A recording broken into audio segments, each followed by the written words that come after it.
Om Jnanatimirandhasya Jnananjana Shalakaya Chakshurun Militam Yena Tasmai Shri Gurave Namaha. So in good formal style, I would first of all like to thank Sri Parashuram Das Prabhu for inviting me here, and then your proper British way of doing things. And actually, yes, I would like to. I mean, not just saying that, but Jai Parashuram Prabhu for keeping the preaching spirit very much alive in a unique manner, somehow managing to avoid, at least looks like that, trying to avoid most of the pitfalls that religious institutions usually fall into by keeping the spirit of preaching Krishna consciousness as it, just that's all he does in his life, apart from a little security guard here and there to earn a little money, because he doesn't want to take any money from the that which is collected for the service of Krishna. So, thank you very much for this, as I say, unique, somewhat avant-garde style, we could say, of preaching Krishna consciousness and reaching outreach program. There are many different kinds of devotees. I was this morning with Rancho Prabhu. Those of you who are old-time London devotees must surely know Rancho Prabhu. So, he's a very sophisticated and I'm not saying that in a critical way, but he's a very sophisticated kind of person, and very wonderful devotee, and very old friend of mine. We were together on the streets of Dublin for a few months together, sometime in the 1970s.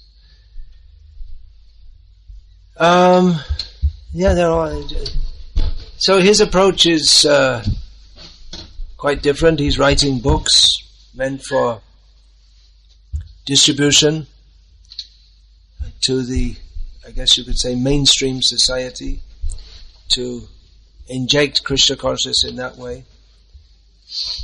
One of Srila Prabhupada's many gifts is his ability to present Krishna consciousness to all kinds of people. Srila Prabhupada was able to mix with scholars and hippies and Indian villagers and the Prime Minister of India, President of India. He mixed with all different kinds of people and was able to deliver Krishna consciousness to them and to encourage those who took up the message he brought to practice and spread Krishna consciousness among various types of people. Srila Prabhupada set up the Bhaktivedanta Institute. He had his book distribution program going in the Western countries, and even in those days, preaching in India and preaching in the West was quite a different proposition. And he inspired very different types of people to practice and spread Krishna consciousness. We can't, people come with previous culture and attitudes to life, and Srila Prabhupada directed that toward Krishna. But he also recognized that people do have different outlooks. When some, I don't know what the politically correct term is nowadays, black-skinned devotees, I think they call them in America, American Africans, African Americans, something. Anyway, I don't care that much about being politically correct. Some black-skinned devotees, when they wanted to start a separate center in the same city, Prabhupada approved of that, because he said, well, they have a different culture. They can preach among their own people, as long as they follow the same principles. So, seeing the diversity in our ISKCON society at the present time, I'm thinking, well, maybe that's a good idea. We should have lots of different centers in big cities like this, and different devotees can preach in different styles, focusing on different areas of preaching. It's a big world, there's a lot of preaching to do. Anyway, thank you very much, Parashuram Prabhu, for your contribution to practicing and spreading Krishna consciousness. It's probably have the some of the least stereotyped and most interesting lives of Krishna conscious preachers. Made a niche for yourself. Yeah, Krishna consciousness requires to be spread so widely. Everyone needs Krishna consciousness. Achaitanyam idam vishvam. Prabodhananda Saraswati has said this. The word achaitanya means without chaitanya. So this has two meanings. It means that this world is without Chaitanya Mahaprabhu. People, they don't know Chaitanya Mahaprabhu. Another meaning is that people are practically unconscious. So that's the situation in the world. People are not Krishna conscious, which means like being unconscious. We're conscious, but yeah, conscious, but of the wrong things and in the wrong way. It's just like under the influence of morphine, so we're told. I never experienced that personally in this lifetime. One enters a state in which it's sleep, but with vivid dreams. And we all know that the experience of a dream, it's real, isn't it? In the dream, as far as we're concerned, it's real, and it's usually a more intense experience than the waking experiences we have. And it seems real, but then when we wake up, we find that, well, it was just a dream. So the whole of material life is like that. It's just like a dream. We think it to be real, but it's not really real in the realist sense of the term, because it's not connected to Krishna. And we think the dream is unreal. At the time we're experiencing it, seems very real, but then when we wake up, we think, well, it's just a dream, and we forget about it, because it was just a dream. And why don't we take it seriously? Because it's just finished, and then it has no relevance to our ongoing life. And dreams they're usually absurd, aren't they? They're not usually. It's not that you're just doing the normal things that you always do. Usually, it's all mixed up, kind of absurd, all kind of weird things.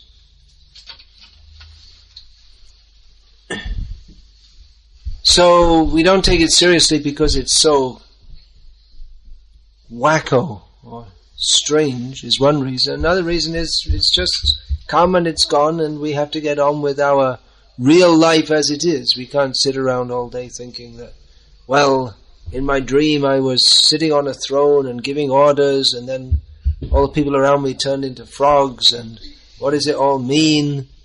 We have to get up and get out and get to work or whatever we're doing. No time to sit around and think about that.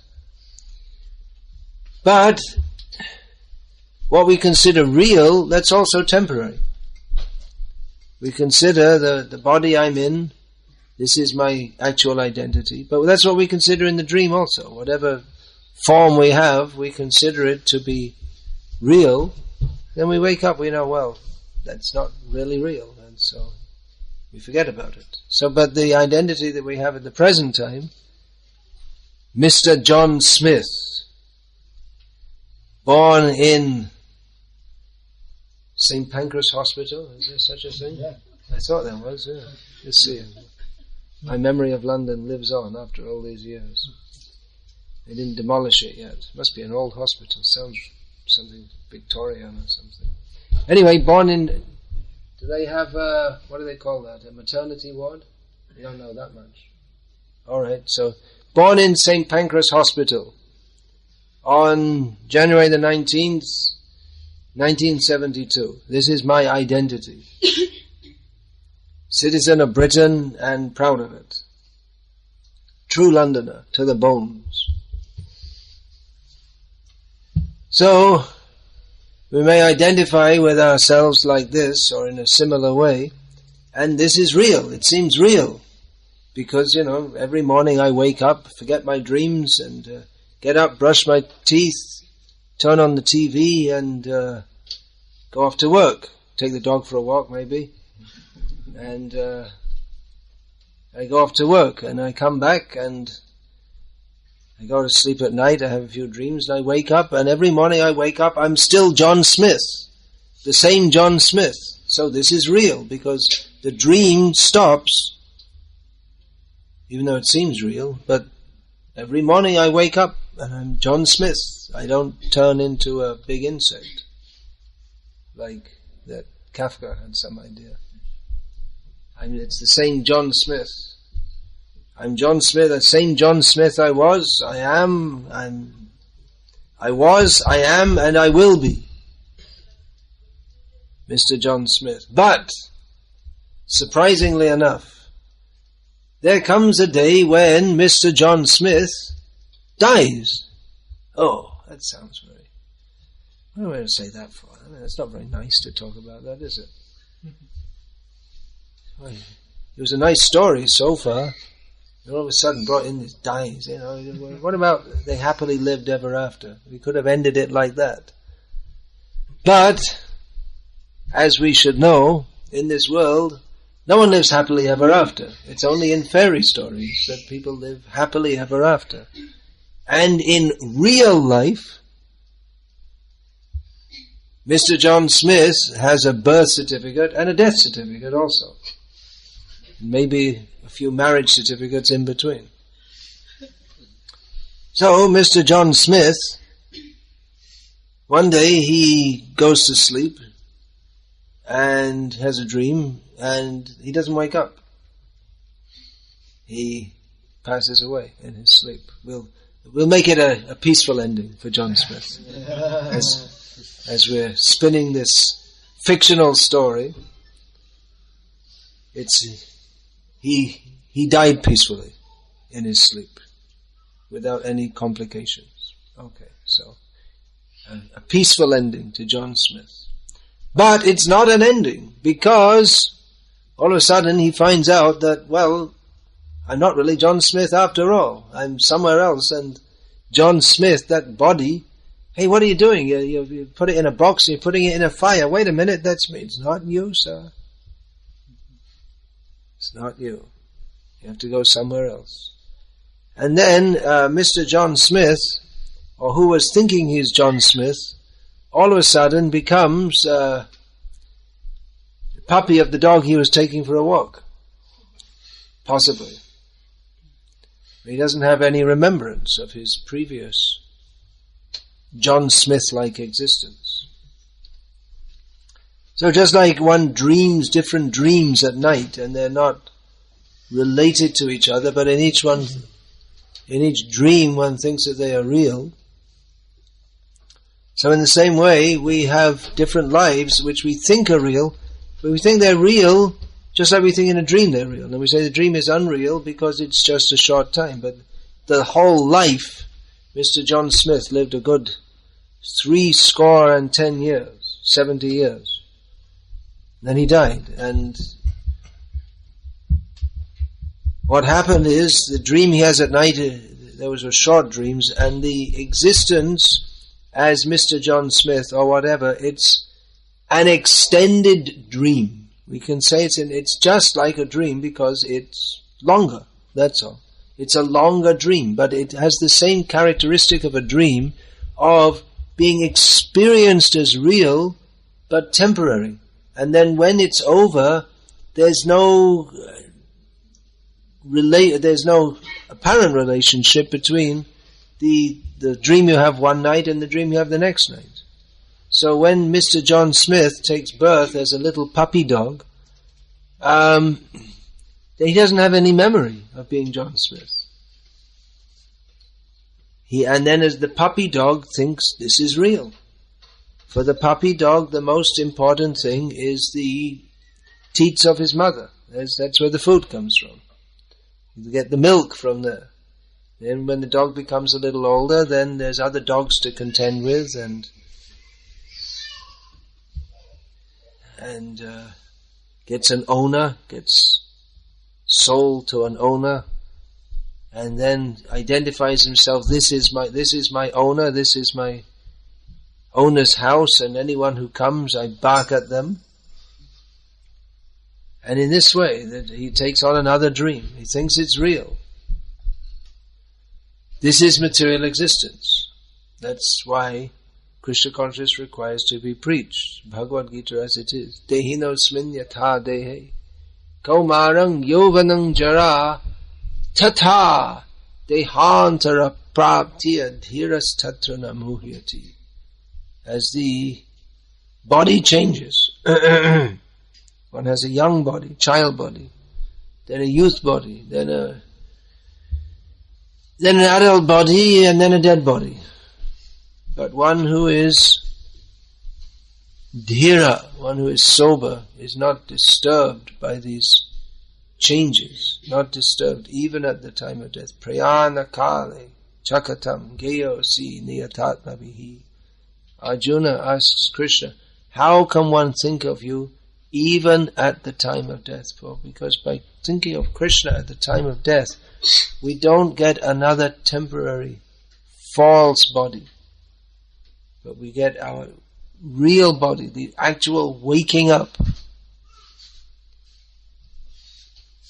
and actually attaining our real form. So the value of the human life is the ability to, or the opportunity to start waking up from this dreamlike state. Just like in a dream, sometimes you hear someone calling, hey, John, time to get up. It's 6:30, time to get up, go to work. You hear that in the dream, and it mixes up with the dream, and then you gradually wake up and you see it's your wife calling you. And then the dreamlike images fade away, and then you're back to the apparent reality of lying in bed, and it's time to get up, and Mrs. Smith is calling you, as she does every morning, time to get up. But even in the dream, if the sound from outside the dream, from the apparent reality of day-to-day life, that sound can enter, and in the dream it kind of gets mixed up, but then as you gradually wake up, then you gradually perceive that, and even in the dream you start to realize that, now it's time to wake up, and then you wake up, and then you're woken up, and the dream is forgotten. So in the same way, in the human form of life, we are blessed with the opportunity to be able to hear spiritual sounds from the world of actual reality that can wake us up. We can start to hear about our real identity and about Krishna, who's in relation to whom our real identity is. Our relationship is not with our pet dog, or with our wife, or with this body, but our relationship is with Krishna. And we can hear, if we hear the spiritual sounds, they can pierce through the coverings of our dreamlike illusion, and we can start to wake up and realize that actually I am the servant of Krishna. And even in this lifetime, if one becomes fixed in this knowledge, then although he's apparently living within this world, within this dream, he's not part of that. He's living in the spiritual world because of his connection with the spiritual world, by conviction that this body is not me. When one realizes that I'm not the body, and the body is temporary, but it's not me, I'm a servant of Krishna. When one becomes fixed in that knowledge by hearing about Krishna, and then chanting about Krishna, and serving Krishna, then Krishna blesses the devotee with the with the realization that I have nothing to do with this world. I belong to Krishna. So that is the difference or between a dreamlike state and or a sleeping dreamlike state and a waking dreamlike state. Everyone, without hearing about Krishna, they are achaitanya, unconscious, even though apparently moving around in this world and performing many activities and having different plans. But it's just like it's like a collection of zombies. People who are moving and thinking and talking and walking, but they're unconscious of who they actually are. And dead while living. Because although they're apparently living, they don't have the real life of Krishna consciousness, which is the life of unlimited bliss and transcendental knowledge. So it's like being dead while living. Even now the Olympic Games are going on and people are running very fast and jumping very high and throwing various objects long distances and swimming fast. So it may seem that they're very much alive, but they're in a dream. That's all. It has no ultimate importance. So this is the aim of the International Society for Krishna Consciousness, for its members themselves to cultivate hearing the spiritual sounds, which will wake them up, and to reverberate those sounds, or vibrate those sounds. Srila Prabhupada often used the word vibration. That was a popular word in hippieology, and Prabhupada used that term. The hippies like that word, vibration, vibes. You know those words. They still use that word. We do. Hey, good vibes, man. So those spiritual sounds, they're very powerful, and those who are receiving them can start to also distribute them. And the effect is that people become gradually awakened to Krishna consciousness. So not only hearing, also by all the senses, by tasting Krishna prasadam, which the devotees of Krishna are fully convinced by experience of the power of Krishna prasadam to change people's consciousness toward Krishna. Because you see it again and again, that Krishna prasadam changes the way people think. And some people, they refuse to take prasadam. It means they're also convinced of the power of Krishna prasadam. Because if they thought it was just like we often have the experience that people of the Islamic faith, they refuse to take. No, I cannot take. I'm a Muslim. That means they're also convinced of the power of Krishna prasadam. Because if they thought it was ordinary food, then what would be the problem to take it? But they're convinced that there's something different about this food. Now the effect, they think that effect is not very good, but they know it. Whatever it is powerful, so we cannot take it. So Krishna prasadam, that has its effect. By seeing the devotees, seeing the form of Lord Jagannath, this also has the effect of, if people see devotees, they also become purified. Gradually, it may not be immediate.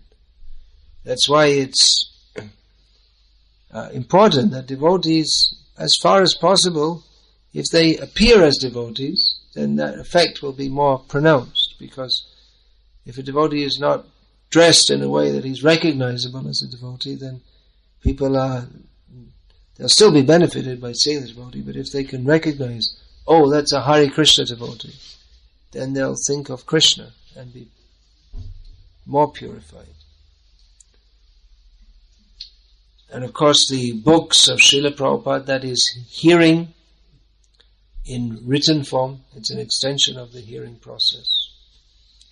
But especially this hearing especially, Bhidyate Hridaya Grantis, Chidyante Sarva Sangshayaha. By hearing, that pierces the knot on the heart. That's another analogy given. One analogy is of waking up the sleeping man by sound.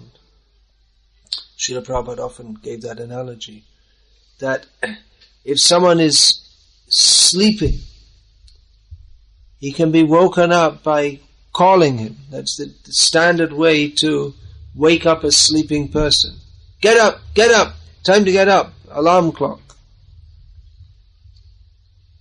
So, there are other ways also. You could also shake someone. You could, within ISKCON we used to see all kinds of methods of getting people up for Mangalati, which we're not so merciful these days as to throw buckets of cold water on people in their sleeping bag and throw them down the stairs in their sleeping bag. I've seen all these things. I won't say the names, including ISKCON gurus. So, they weren't the ones in the sleeping bag, but they were the ones perpetrating the terrible activity. It was actually very merciful, but it's requires a high standard of Krishna consciousness to appreciate that. So there are other methods, but this hearing method is very powerful. Hearing about Krishna. Then Vidyate Hridaya Grantish. It pierces the knot in the heart. The knot means we have so many material attachments in our heart. That means in our consciousness. We have so many material attachments and so many material desires and so many misconceptions which have been formed not only in this life but over millions and millions of lives, and they're all like different strings of desires, and they all come together, they all get completely tangled up. And how to open that knot? Well, Alexander the Great, he knew how to do it. There was you all know that anecdote which is told that there was a knot, a big tangle, and it was predicted that anyone who could open that knot would become the king of the world. So the young boy Alexander came with his sword and cut it. Anyone could have done it, but he had the intelligence to do it instead of trying. Other people were coming and trying. The more with this kind of knot, the more you pull it, the more tangled it gets. You just cut it. That's all.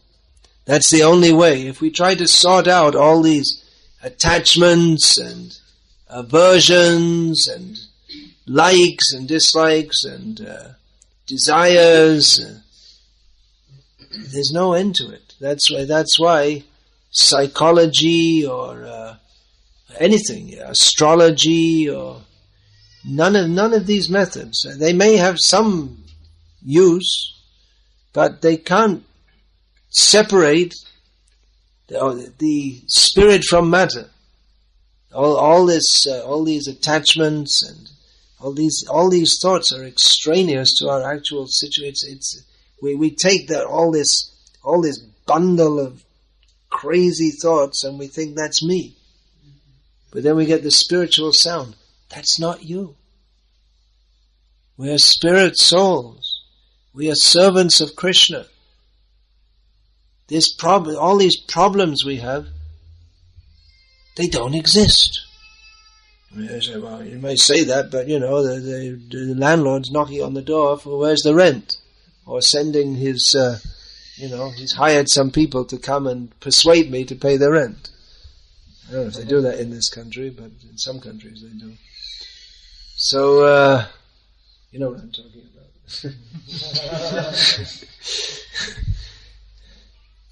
Gentle persuasion, the guy is taller than Arjuna and didn't pay the rent. So you may say, well, I don't have any problem. Well, yes, we do have problems. We do have problems. It's too cold, it's too wet, and it's London, and it's too polluted, and it's too miserable, and it's too this, and it's that, and everything else. But yes, it's a problem, but it's not a real problem. It's a problem in the dream. And although, because this dream-like existence of our John Smith, or whatever our name is, life, is more extended, we have to deal with it to some extent, but at the same time we can understand that it's nothing really to do with me. That doesn't mean we become irresponsible. We have to deal with various problems that arise, but at the same time, that can be done in a spirit of detachment, knowing that it's not me. It's just my mind, my attachments, but I am the servant of Krishna. And if I serve Krishna within this life, then I'll have the opportunity to serve Krishna eternally. We say, oh, that sounds terrible, service.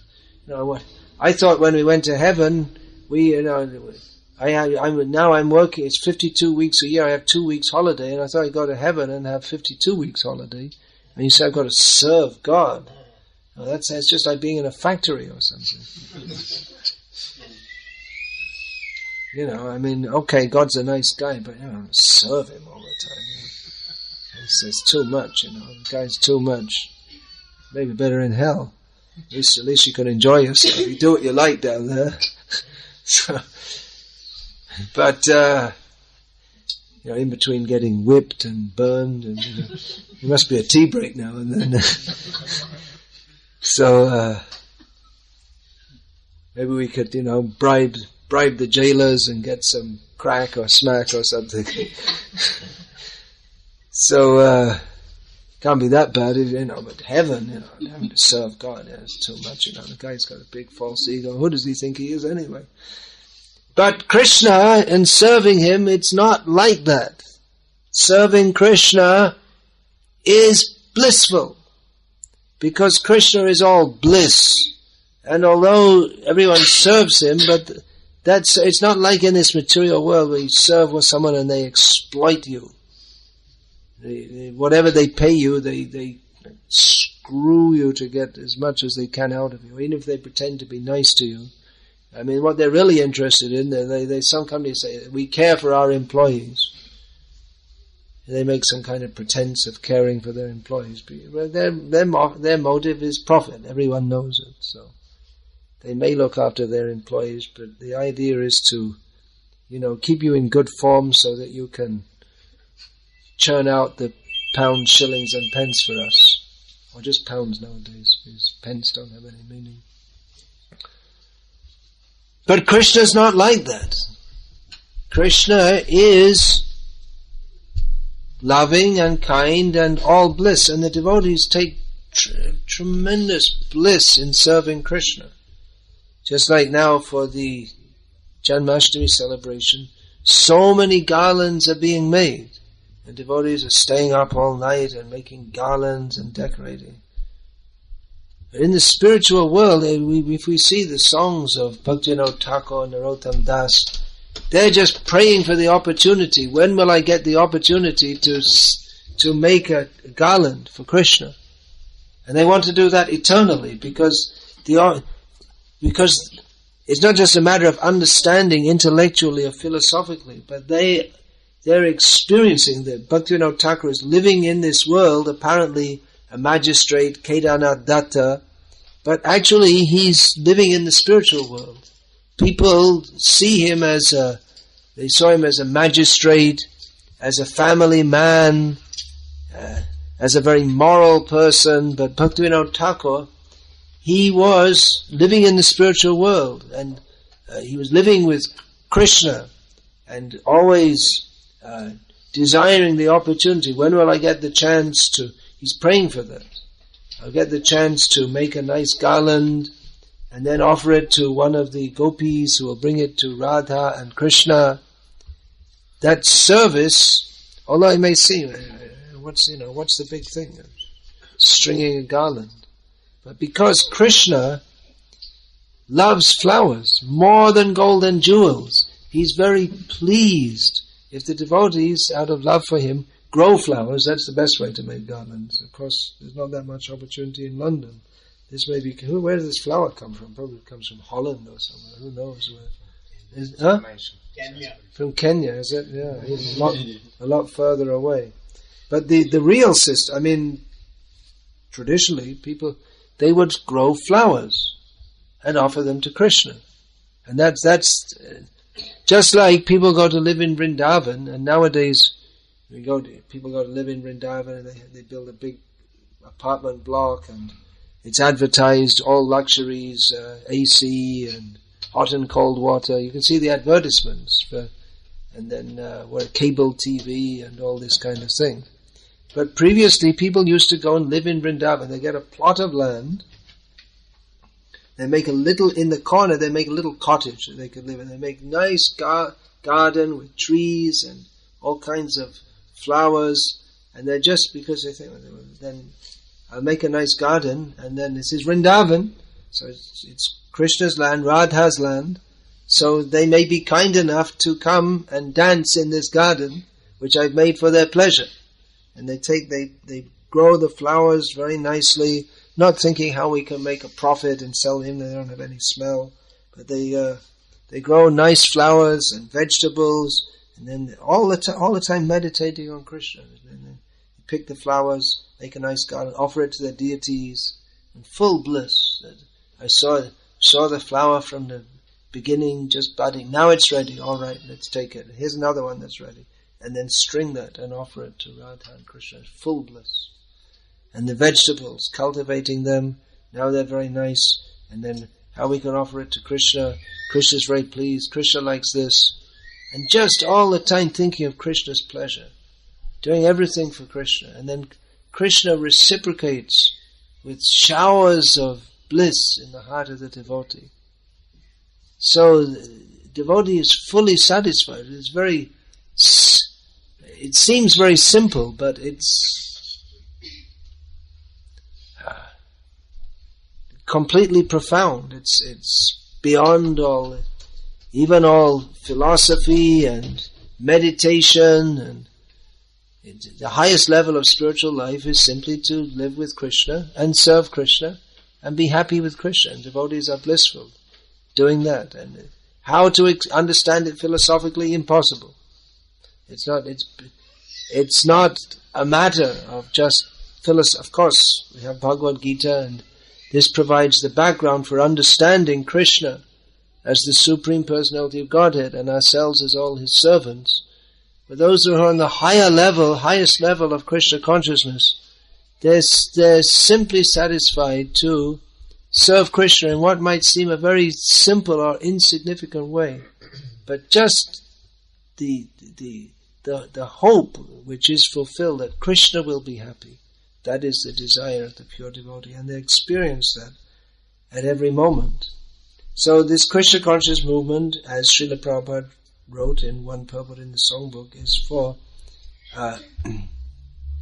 the purpose is so that people can join the pleasure dance of Krishna, the Rasa Leela in Vrindavan. That's the point.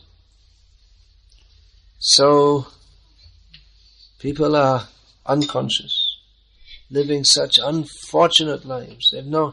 They cannot imagine the pleasure that a devotee gets from stringing a garland and offering it to Krishna and praying, Krishna, please be satisfied, please take this garland.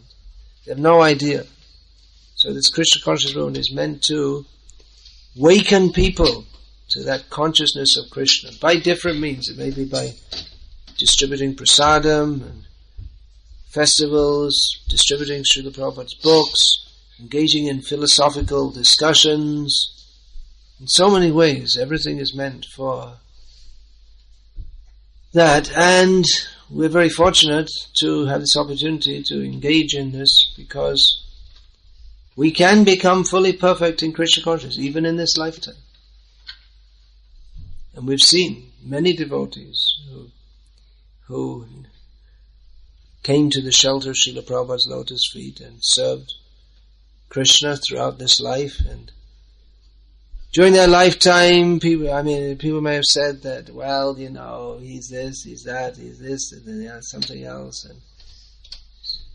But then you see at the end how generally for devotees who are serving Krishna throughout their lives, or even some who just serve for some time and then forget Krishna, and then when they realize that they're told, the doctor says, well, you've got 3 weeks to live, and they suddenly think, oh, Krishna, I have to think about Krishna again.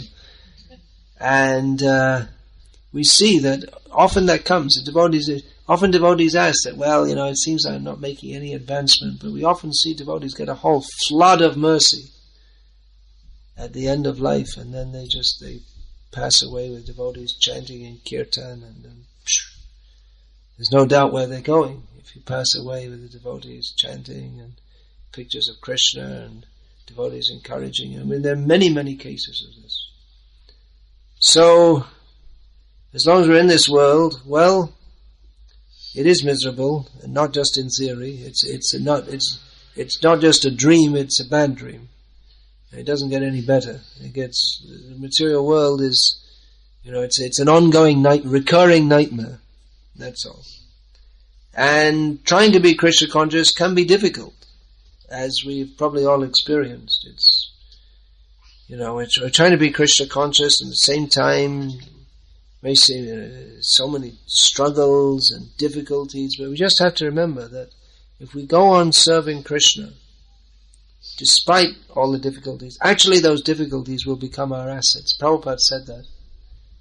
He told Tamal Krishna Maharaj once, he said that, I've had so many difficulties in my life, but now those difficulties have become my assets. And actually it's a fact that Krishna very much appreciates if devotees take all kinds of difficulties to serve him. And we see in the Srimad Bhagavatam, it's all narrations of devotees who in very difficult circumstances remained faithful to Krishna. Isn't it? Prahlad Maharaj was harassed by his father, tried to kill him in so many ways by putting him trampling with elephants and giving him poisoned food and throwing him off a cliff and harassing him in so many ways, sending him to school, what a horrible thing to do. And then, Dhruva Maharaj was rejected by his father, which might not seem like such a bad thing, but for him it was the worst thing in the world, worst thing imaginable. Ambarish Maharaj was attacked by a terrible demon. So there's Chitraketu had to get the body of a demon. So in so many ways, devotees, they go through so many difficulties.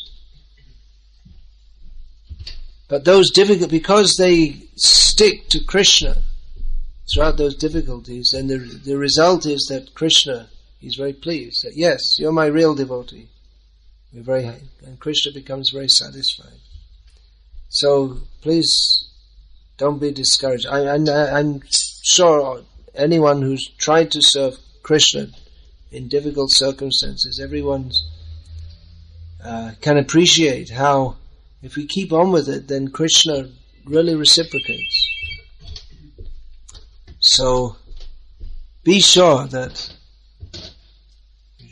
of course, we don't deliberately look for difficulties, but they come of their own accord.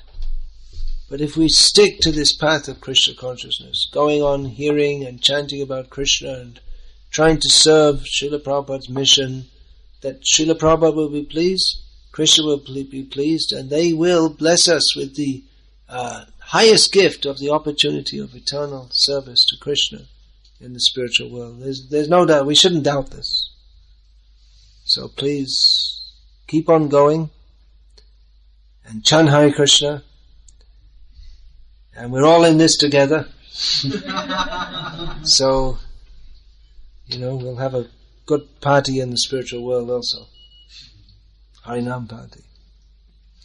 Hare Krishna, all glories to all of your service. Any questions, comments? Please. Yes. Yeah, what if, you talk about atheists who don't believe in God? Did I mention this time? No, you didn't. All right. Devotees. Atheists, means people who don't believe in God. What if you believe Krishna exists? Yeah. You believe in Krishna. Yeah. You believe he's very powerful, but yet you have niggling doubts. We have niggling doubts. Whether he's actually God. Whether he's actually God. You don't doubt that he exists. We believe that Krishna exists, but we're not sure that he's God. Yeah. Well, what do you mean by God? I mean, many people, they're atheists. And sometimes people say to me, I'm an atheist. I ask them, which God don't you believe in? I probably don't believe in that God either. The idea of the God who's sitting on a cloud with a long beard and looking over and throwing people into hell, well, Krishna's not that God. I don't believe in that God either. I'm not an atheist. Well, therefore, we have Bhagavad Gita and Srimad Bhagavatam, which gives descriptions of what is the actual nature of God. What is the meaning of God? In the dictionary, there's the word the Supreme Being, which is a very general description. But in the Srimad Bhagavatam and Bhagavad Gita, they're unique among scriptures in the world in as much as they give detailed definitions of the nature of God. For instance, one of the most famous descriptions is that Aishvaryasya Samargasya Viryasya Yashasya Shriyaha Jnana Vairagya Yoschaiva Shannang Bhaga Itingana. Who possesses all opulence, all power, all fame, all beauty, all knowledge and all renunciation is Bhagavan. One of the terms for God in Sanskrit is Bhagavan. So who has all these qualities in full is Bhagavan.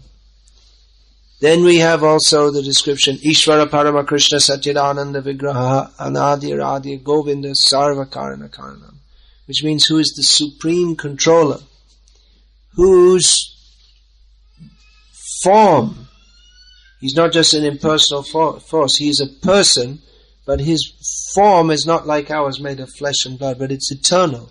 It's full of bliss and knowledge. It's constituted of bliss and knowledge. Who is the origin of everything, but of whom there is no origin.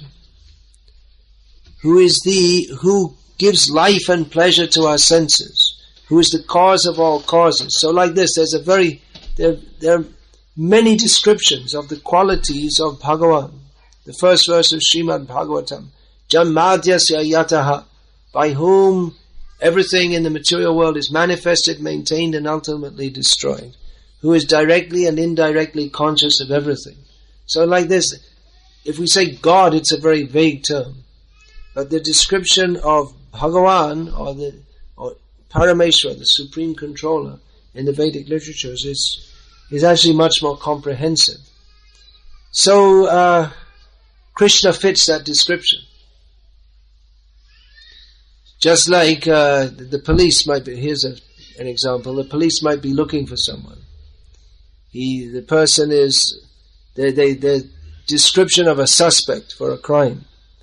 He's 40 years old, approximately, has a scar on the left cheek, brown hair, white skin, like that. So, and then you find someone, they fit the description, that's the person.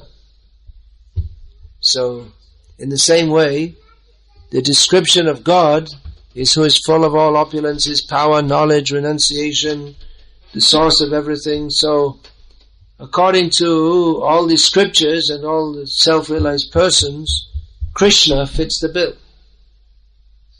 So, why should we doubt? Someone has to be God. I was just saying because there's periods where I go through, I have absolute conviction. Yeah. He's a supreme personality, and there's periods where my whole faith starts to wane. I have no doubt that Krishna, Yeah. he gives blessings and everything. Yeah. I chant and dance for the deities and everything, but Doubts attack sometimes, yeah. I go through periods where I just, one minute I think I've grasped it, I think absolute faith, and the next minute I think, oh, I just don't have that feeling. I don't stop chanting or anything like that. I still believe in Krishna, but as in the Supreme Personality, it keeps waning, coming back, waning, and I just don't know what to do about it. Well, for me, it's a very logical thing. If such a doubt comes, it's just like that. Well, definitely there must be a supreme controller, and there's absolutely nothing to compare to the description of Krishna. I mean, there are some people say Allah or Jehovah or Jesus. Well, that's a mistake, actually, to say that Jesus is God. He's a representative of God. But the description of Krishna fits so perfectly, then why should we doubt it? If great self-realized persons like Vyas, Madhva, Prabhupada, Bhaktisiddhanta Saraswati, they all accept Krishna as supreme, then why should we doubt? It's not. This is my logical way of convincing myself, and there's no need to go through a heavy philosophical process. It's a simple point to understand, actually. Someone's got to be the supreme. We don't find any better description than that of Krishna, so we can accept Krishna. And the fact that you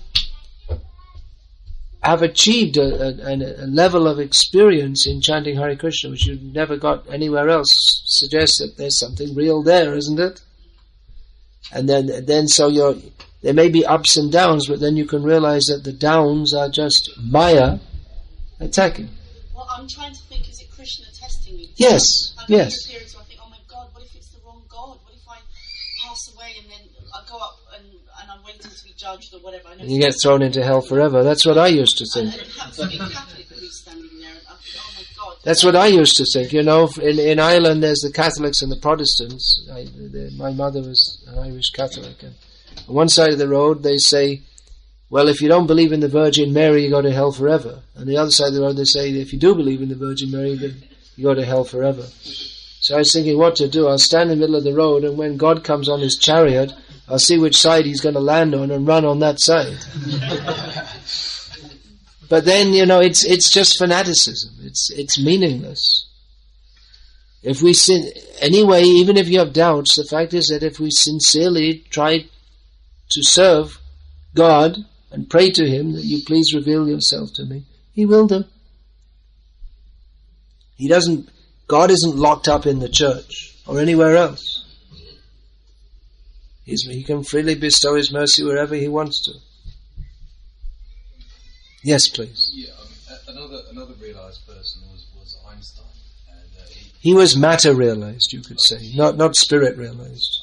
I've been reading a book about him, and it says that he didn't believe in God in a conventional sense. He believed God as representing nature. That's what I mean. He's matter realized. He said that this kind of idea that if you pray to God, you have your wishes realized. It's a primitive, childish, erotic superstition. He talked in God in terms of representing a grand, hidden mathematical order to the universe. Yeah, but that's what I say. He's matter realized, but he doesn't realize the transcendental nature of God. Well, actually, he was. I mean, he was looking for a grand unification theory. He got close to doing it. He didn't find the grand unification theory as Krishna. Well, nobody has. But it's No, why nobody? You don't. Einstein didn't, but why do you say nobody? Well, nobody has. No, how do you know nobody? Nobody is perfect. How do you know no one's perfect? Well, it's self-evident. Why? I don't agree with that. It's self-evident to you. Well, we'll die, we'll disappear one day. But that's not necessarily, that's what you define as imperfection. Yes, I mean, That's according to your definition. Why? We are finite beings, but that doesn't mean we can't have knowledge and realization of the Supreme Perfect. Otherwise, what was Einstein doing? He was searching for it, but he didn't find it.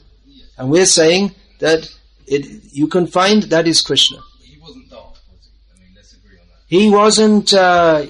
He wasn't materially unintelligent, but he wasn't fully realized.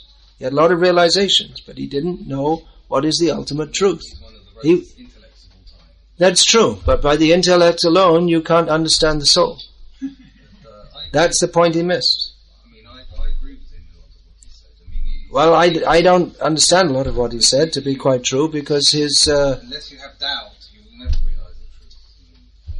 Yeah, but the doubt should be resolved. Otherwise, you're never on the platform of truth. I just think if you feel you know the absolute truth, it's arrogance, isn't it? Which is No, why? Why? If you're seeking the truth, there should come a point that you find it. Otherwise, there is no truth. If it's unattainable, then what are you looking for? Then you're like a dog chasing its tail. It's a useless search. Maybe you die wondering. Maybe you do, but it doesn't mean that everybody does. If there is truth, then it should be attainable. How do you know that's not delusional? What you're saying? How do I know it's not delusion? Well, we'll all find out at the time of death.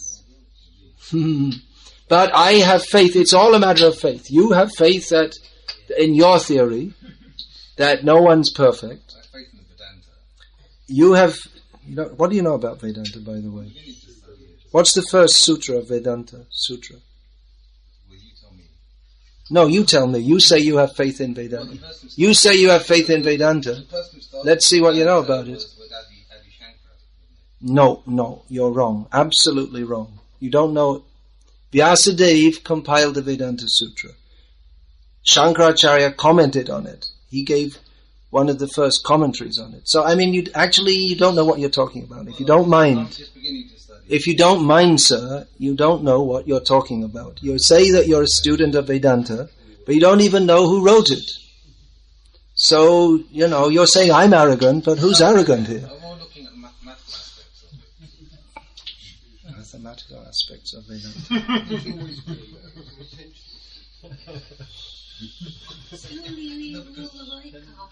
Anyway, Shankaracharya, by the way, praised Krishna. Do you know that? You don't know that? Shankaracharya praised Krishna.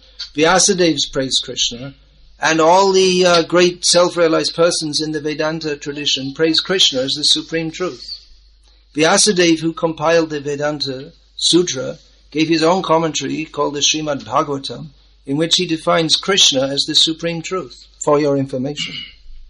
Within this book, Bhagavad Gita, which is also compiled by Vyasadeva, who you may have never heard of, he states, Vedanta Krit Veda Vedeva Chaham. He quotes Krishna as saying that I am the compiler of the Vedanta and I am the knower of the Vedanta.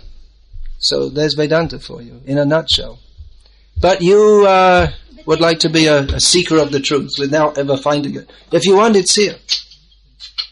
In here, Krishna states the essence of all the Vedas. It's quite simple, actually. Talk about the relationship between 0 and 1. Yes. Everything without Krishna is 0, and Krishna is the one that makes everything perfect. So, Hare Krishna. Anything else, please?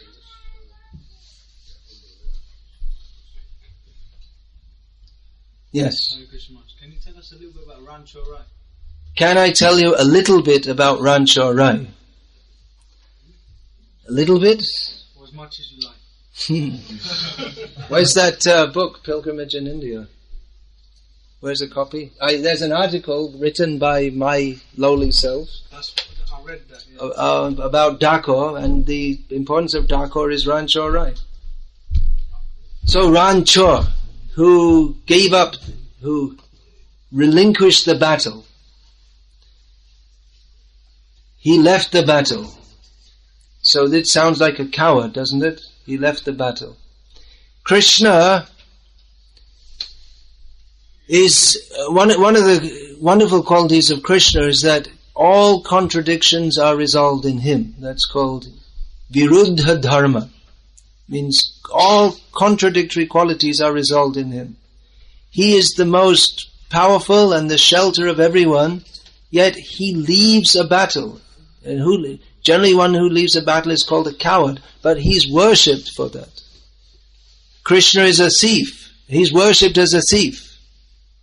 Krishna is sometimes criticized for some as being a liar, yet his words constitute, he apparently was a liar or induced others to lie, yet supreme morality is to understand Krishna. Krishna is smaller than anything, If we try to get the 1/zillionth of an angstrom, Krishna is still smaller than that. And the whole universe is within Krishna. So he's within everything, and everything's within him. All impossibilities are resolved in Krishna. That's why Einstein can never find him, because you can't find him simply by logic. You can go so far, but you can't find the ultimate principle behind everything, because the ultimate principle of everything is not constrained by material laws. He's beyond the very nature of the supreme absolute principle is that he's beyond the material laws. So by studying the material laws, we can't find him. We have to hear about him. Neither could Einstein. No, Einstein. He couldn't find him. He was a truth seeker, but he only got so far. And although in the material sphere, no doubt he got further than any of us could ever do, even if we tried, and his theories are such that, everyone knows E equals MC squared, but hardly anyone understands. And he had difficulties talking with anyone because there were very few people who could understand what he was talking about. So, because he was perceiving matter in an abstract way, at a subtle level, when most people just perceive it. Here's a piece of bread, stick it in my mouth, and pass it out the next morning. And most people, their perception of matter doesn't go much further than that. But Einstein was at a very subtle level, but on the level of matter. But what he didn't realize, which I say is matter realized and not spirit realized, is that he didn't realize that there is a whole or dimension beyond. Of course, he talked about different dimensions, but there's another even type of dimension beyond what he could conceive of. The spiritual dimension, which means everything in this material world is temporary and limited, but the spiritual is eternal and unlimited. And it doesn't operate by the very meaning of spiritual is that it doesn't operate according to mundane laws. And therefore, by studying the nature of the universe, we can't find the spiritual, because the spiritual operates according to a completely different way altogether. So don't mind, sir. I'm a fan of Einstein. We don't hate you by any means, but when we are discussing the truth and how to attain it, these are very serious matters, and it's not just a matter of saying I think this, that, and the other. And if we are to say we're a student of Vedanta, the whole tradition is such a serious tradition. And to say, you don't know what it means to be a student of Vedanta. What it means to be a student of Vedanta, one has to become a disciple and become submissive to a guru and hear from a guru and accept austerities. It's not. It means the end of knowledge, and it also means the conclusion of the Vedas. Veda means knowledge, but it also means a body of literature, which in English language is classified as a scripture, although it doesn't really correspond to the Judaic or Abrahamic tradition scriptures. It's a vast body of knowledge, and Vedanta means spiritual knowledge. And Vyasadev's own commentary on Vedanta Sutra establishes that the ultimate principle of spiritual knowledge is to know Krishna. This is part of this Vedanta, not all of it. No, that is Vedanta, sir. According to Vyasadev. Well, it's like, Vyasadev, he's giving Vedanta, and he's telling what is Vedanta, so how can you know better than Vyasadev? It's like saying that Einstein said E equals MC cubed or something. You don't know what he says, and then you misquote him. All right, Hare Krishna. So should we have some kirtan? Okay, you want to announce that? That's the unifying principle, prasadam. It's the ultimate unifying principle. Bring all the atheists